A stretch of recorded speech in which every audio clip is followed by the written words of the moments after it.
የተወደዳችሁ የመንፈስ ቅዱስ ልጆቻችን ምእመናንና ምእመናት ከነሐሴ 1 ቀን ጀምሮ ለ15 ቀናት የምንጾመው የጾመ ማርያም መነሻ ምክንያቱ የእግዚአብሔር ትእዛዝና ፍቅር ነው።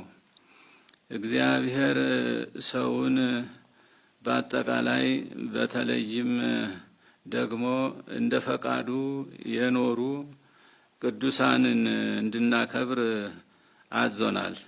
ከቅዱሳን ፍጥረታት መካከል ደግሞ ቅድስት ድንግል ማርያም የመጀመሪያውን ደረጃ ትይዛለች። ይህም በመሆኑ ከፍጥረታት ወገን ከሷ ክብር የሚደርስ ባለመኖሩ ከሁሉም አብልጠን እናከብራታለን። ኦርቶዶክሳዊት ተዋሕዶ ቤተክርስቲያን ከዚህ ደረጃ የድንግል ማርያምን ክብር ስትገልጽ ከእግዚአብሔርና ለባሲያን እግዚአብሔር ከሆኑ ቀደምት አበው ተምራ ነው።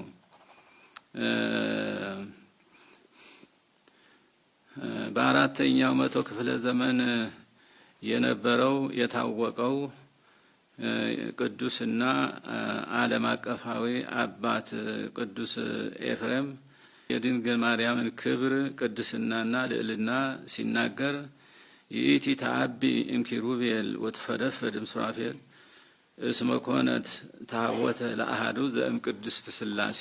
እሷ ከኪሩቤል ትበልጣለች፣ ከሱራፌልም ትልቃለች።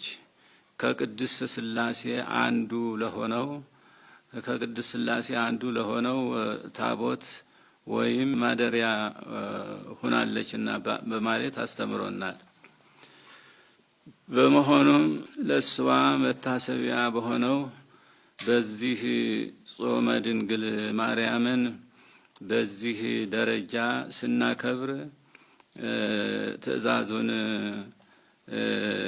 እንጠብቃለን። ትእዛዙን በመጠበቃችን ደግሞ እሱን መውደዳችንን እናረጋግጣለን።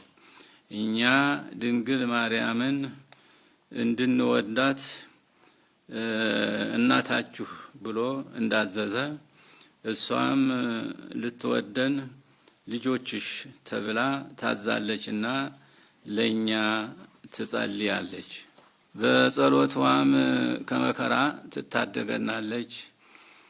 በአጠቃላይ በእግዚአብሔር በቅዱሳንና በእኛ መካከል ያለው ግንኙነት በዚህ ትእዛዝና ፍቅር በትዕይንተ ዓለም ባለች ቤተ ክርስቲያን ዘንድ የተሳሰረ ነው።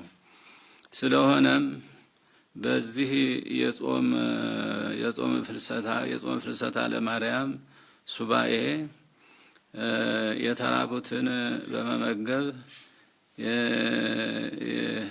የታረዙትን በማልበስ የተጣሉትን በማስታረቅ የታመሙትንና የታሰሩትን በመጠየቅ ቅዱስ ቁርባንን በመቀበልና ለኃጢአታችን የንስሐ ስርየት በመለመን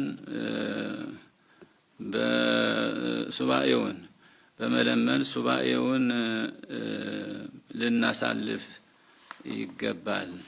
መጨረሻም በሀገራችንም ሆነ በዓለም ዙሪያ ከባድ ስጋት የሆነው የፍጥረት አውዳሚ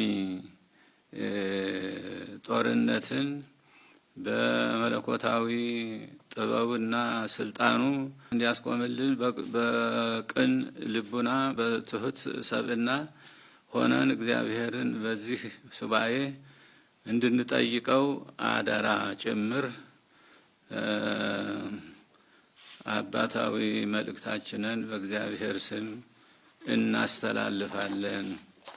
እግዚአብሔር የተባረከና የተቀደሰ መዋዕለ ጾም ያደርግልን። እግዚአብሔር ኢትዮጵያንና ሕዝቦቿን ይባርክ። ወስብሐት ለእግዚአብሔር አሜን። ነሐሴ 1 ቀን 2018 ዓመተ ምህረት አዲስ አበባ ኢትዮጵያ